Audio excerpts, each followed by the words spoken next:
ఎందుకో తెలీదు గానీ, కొన్ని కొన్ని రెసిపీసు మన అమ్మ చేతితో, మన అమ్మమ్మలు, నానమ్మల చేతితో చేస్తే అండ్ అలాగే మన ఓల్డ్ ట్రెడిషన్ స్టైల్‌లో చేస్తే, కట్టెల పొయ్యి అలా చేస్తే టేస్ట్ ఎందుకో చాలా అనిపిస్తది. సో, నేనిక్కడైతే కొంచెం కట్టెల పొయ్యి మీదే ట్రై చేశాను ఈరోజు. ఇక్కడైతే నేను పల్లీ చిక్కీ చేశాను. సో, ఫస్ట్ నేను కట్టెల పొయ్యి మీద చేద్దాం అనుకోని ఏదైతే మనము తీసుకుంటామో కడాయి, ఆ కడాయికి ఫస్ట్ కింద మట్టి రాశాననమాట.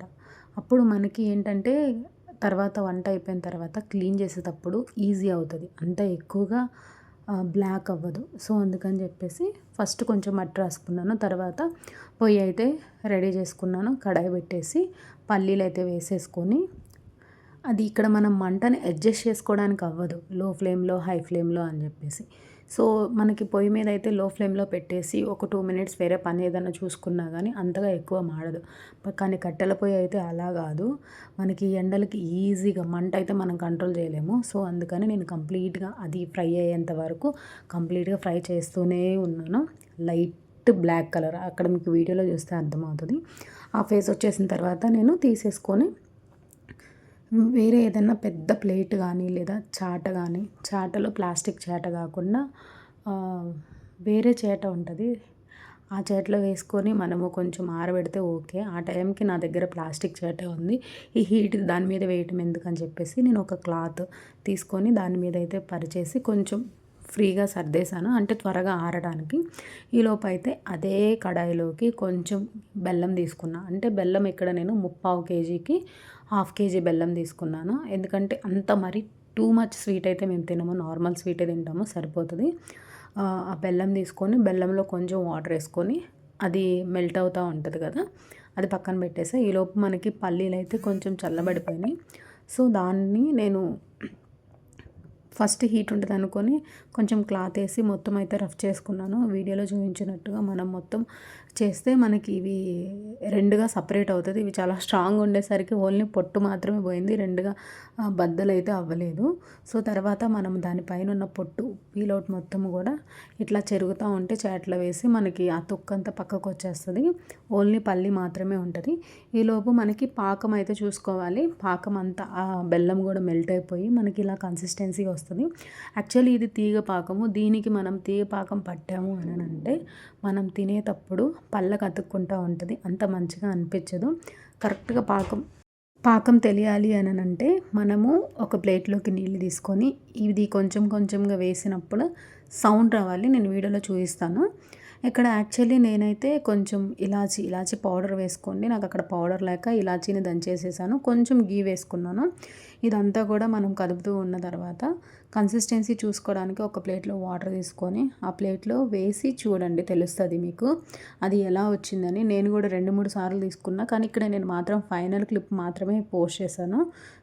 చూడండి ఇక్కడ వాటర్‌లో వేసాను కదా! మనం ఇట్లా చేతికి తీసుకుంటే ఆ ఉండలాగా వస్తది. దాన్ని తీసుకొని ప్లేట్‌కేసి కొడితే టక టక సౌండ్ వస్తుంది. అలా రాకుండా సాఫ్ట్‌గా ఉంటే గనక మనకి ఇంకా తీగ పాకమేననమాట. కొంచెం గట్టిగా ఉండాలి. అప్పుడే మనకి ఇది మంచిగా ఉంటది. క్రంచీ వస్తది. ఇక్కడ నేను చేసిన ఘనకార్యానికి నా చెయ్యి అయితే కాలింది. అది వేరే విషయం.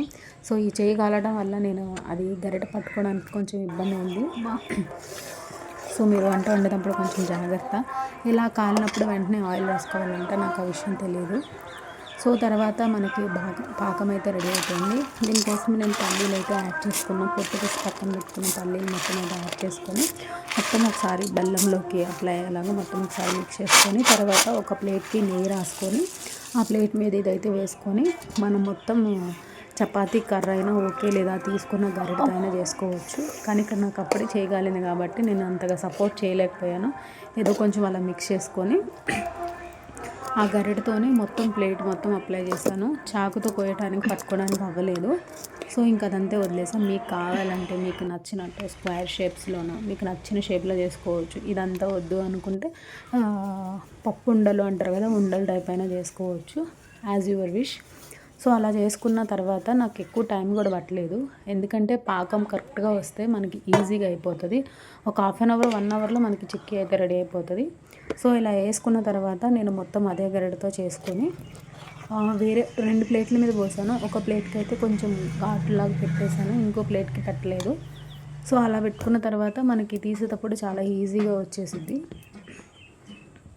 ఇక్కడ నేను పెట్టాను కానీ అవ్వట్లేదు పట్టుకోవడానికి. సో ఇంక నేను లైట్ తీసేసుకున్నాను. మీరు కావాలంటే పెట్టుకోండి లేదా వండల టైప్ అయినా చేసుకోండి. కానీ దిస్ ఈజ్ ద బెస్ట్ అని చెప్పాలి. నేను చేసిన ప్రతిసారిలో పాకం దగ్గర కొంచెం ఫాల్ట్ ఉండేది, బట్ ఇది మాత్రం చాలా కరెక్ట్గా వచ్చింది. చాలా అంటే చాలా మనకి నిజంగా షాప్లో ఎలా దొరుకుతుందో అలానే అనిపించింది. రావటం కూడా చాలా సింపుల్గా ఒక లేయర్ వచ్చేటప్పుడు చాలామందికి తీసేటప్పుడు ఇబ్బంది అయిపోతుంది. గట్టిగా ప్లేట్ కత్తుకొని రాకపోవడం అట్లా అవుతుంది. లాస్ట్ టైం నేను చేసినప్పుడు కూడా రాలేదు, బట్ ఇప్పుడు మాత్రం ఇలా అనగానే వెంటనే వచ్చేసింది. చూడండి చాలా ఈజీగా, ఇరగడానికి కూడా చాలా ఈజీ అనిపించింది. చాలా బాగా అనిపించింది. టేస్ట్ కూడా బెల్లం అదంతా పర్ఫెక్ట్గా సరిపోయింది. మీరు కూడా ఒకసారి ఇలా ట్రై చేయండి. ఏంటంటే మనకి చిక్కీ అనేది కంప్లీట్గా కూడా చెప్తున్నాను, పాకం మీదే డిపెండ్ అయి ఉంటుంది. గట్టి పాకం తీసుకోండి, అప్పుడే మనకి చిక్కీ అనేది పళ్ళకు అతుక్కోకుండా ఈజీగా ఉంటుంది. సో ఐ హోప్ ఇది మీకు అర్థమైందని అనుకుంటున్నాను. మీకు కనుక ఈ వీడియో నచ్చితే thank you. Please subscribe my channel, please comment. Thank you. I hope మీరు ట్రై చేస్తారని అనుకుంటున్నాను. మీకు ఏమైనా డౌట్స్ ఉంటే కనుక కమెంట్లో చెప్పండి. ఓకే మరి.